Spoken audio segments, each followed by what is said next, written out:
తులవారి గనక చూసుకున్నట్లయితే ప్రధానంగా తులవారికి ఇక్కడ గమనించినట్లయితే మీ లగ్నాధిపతి శుక్రుడవుతున్నాడు.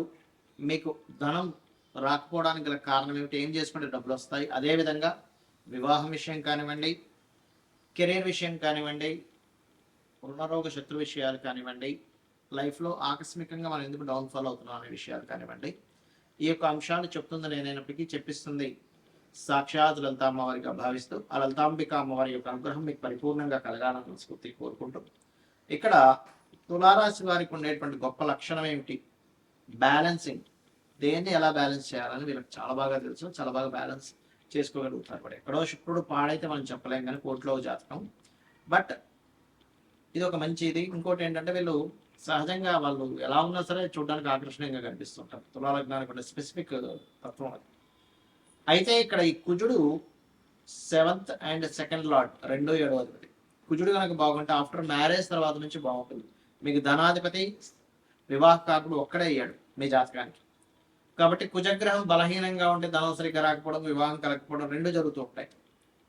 కాకపోతే మరి కొంతమందికి వివాహం బాగుందండి కానీ ఎందుకు ధనం లేదు, లేకపోతే ధనం బాగుంది వివాహం అట్లయితే అంటూ ఉంటారు.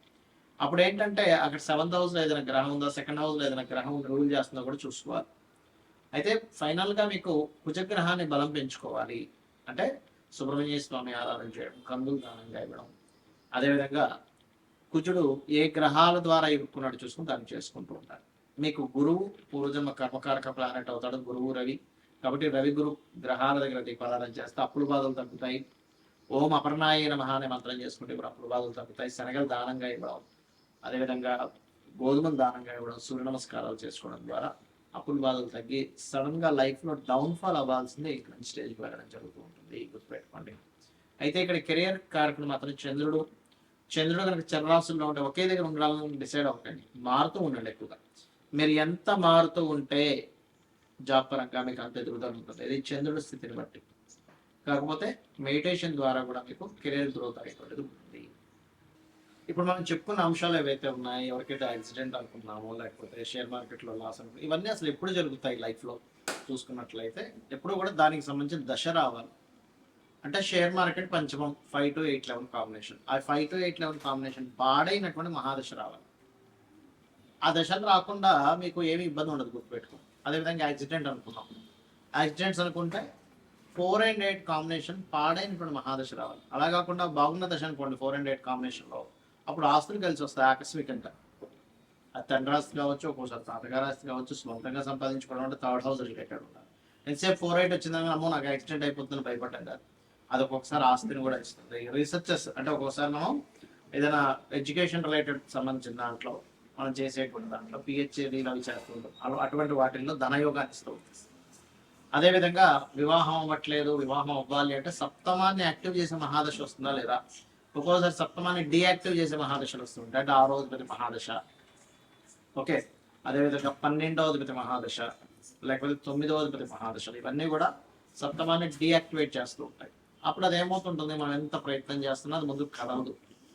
అప్పుడు ఓకే ఈ గ్రహాల వల్ల వస్తుంది కాబట్టి ఈ గ్రహాలకి తాము ఒక్కొక్క గ్రహానికి పర్టికులర్గా మనకి శాస్త్రాల్లో ఒక దానం చెప్తారు. ఇప్పుడు రవి పాడయ్యాడు, గోధుమలు దానంగా ఇస్తూ ఉండాలి. ఆదివారం నాడు ఆరెంజ్ కలర్ వస్త్రంతో సహా కేజీంపావు, ఏ దానమైనా కేజీంపావు పెట్టుకోండి. చంద్రుడు అనుకోండి బియ్యము తెలుపు రంగు వస్త్రం, blouse piece, okay blouse piece లేదా షర్ట్ పీస్ ఇస్తారు, ప్యాంట్ పీస్ ఇస్తారు, మీ ఇష్టం.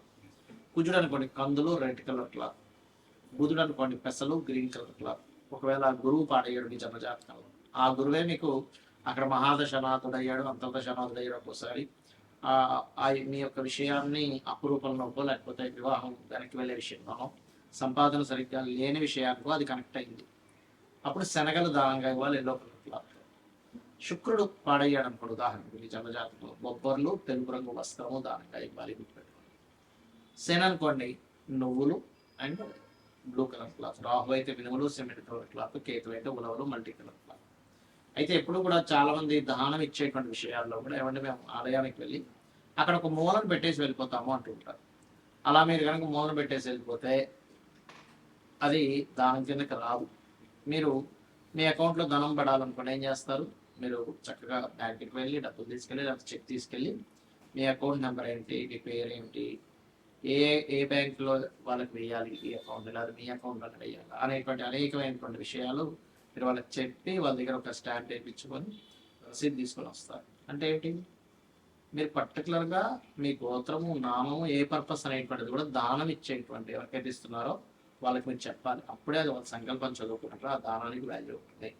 సరే గోవులు మనకి దానం ఇవ్వడానికి సరైన పర్సన్స్ దొరకట్లేదు, గోవులు తినిపించవచ్చా? ఖచ్చితంగా తినిపించవచ్చు. అయితే నువ్వులు తినిపించకూడదు, అది ఏదైనా ప్రెగ్నెన్సీతో ఉందంటే అది మళ్ళీ మిస్క్యారేజ్ అవుతుంది, అది మళ్ళీ పాపం పుణ్యం కాస్తుంది.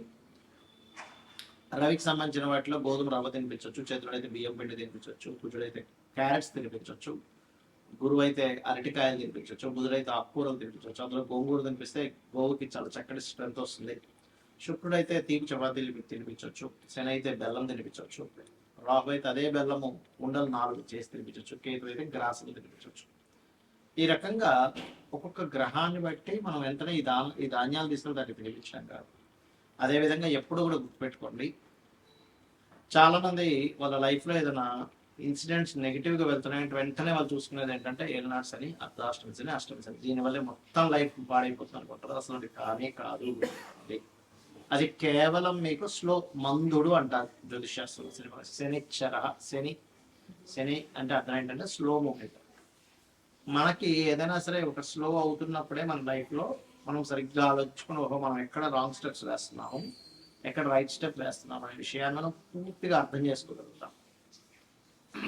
అలాగే మరొక విషయం ఏంటంటే ఇక్కడ గమనించినట్లయితే ఈ యొక్క కాలసర్ప యోగాలు కూడా మీ జాతకంలో నేను ఇప్పటికీ చాలాసార్లు ఎక్స్ప్లెయిన్ చేశాను. 180 మంది దేశ నాయకుల మంది కాలసర్ప దోషము, మరి వాళ్ళందరూ ప్రెసిడెంట్లు ఎందుకే ఒక్కసారి ఆలోచించండి. ఏదో మూఢత్వంలో కాలసర్ప యోగం ఉంది, నాకేమీ కలిసి రాదు, నా జీవితం ఇంతే, నాకేం చేసినా కలిసి రాదు, మూఢత్వంలో ఉండకండి. జ్యోతిష్ శాస్త్రం అంటే మనకి వెలుగునిచ్చేది. అసలు మీకు రూట్ ఎటుందని చెప్పేది, అంతేగా నీకు ఎందుకు పనికిరావు, నువ్వు ఎందుకు పనికిరావు అని చెప్పడానికి జ్యోతిష్ శాస్త్రం అవసరం లేదు. కాబట్టి ఎల్నాడ్స్ని కాలసర్ప యోగం విషయాలు పెద్ద సీరియస్గా తీసుకోకండి. పెద్ద ఏమి కాదు. మీ పర్సనల్ చార్ట్లో ఉండే మీ మహాదశలు, అంతర్దశలు, ఇప్పుడు మనం చెప్పుకున్నాం 5 అంశాలు. ఒకటేంటి, మీకు వివాహం అవ్వాలన్నా, ధనం కలగాలన్నా, లేకపోతే ఏంటి ఆ పర్టికులర్ గ్రహాన్ని అది యోగవంతంగా మారాలి. అది కంబస్ట్ అయి ఉంటుంది, ఒక్కోసారి అస్తంగత దోషంలో ఉంటుంది, లేకపోతే పాపకత్తెల్లో ఉంటుంది. అలాంటప్పుడు మీకు వివాహం అవ్వకపోవడమో, ధనం రాకపోవడమో, లేకపోతే మీరు అనుకున్నటువంటి స్టేజ్కి కెరియర్లో వెళ్ళలేకపోవడం, ఆకస్మిక సంఘటనలు జరగడం, అప్పులు పాలవడం జరుగుతూ ఉంటుంది.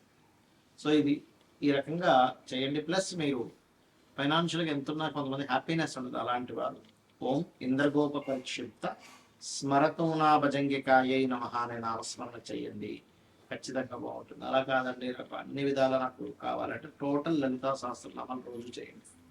రోజు కనుక నిత్యము లలితా సహస్రనామాలను ఎవరైతే శ్రవణము పఠనము చేస్తారో ఖచ్చితంగా వారికి ఎటువంటి ఇబ్బందులు ఉన్నా కొన్ని జన్మల పాప ఫలితాలను తొలగిస్తున్నారు అమ్మవారు. అందులో ఒక్క నామం చాలండి, మన ఎన్నో జన్మల పాపాలను తొలగించి ఇంకేమైనా మిగులు ఉన్నాయా అని అడుగుతుందట.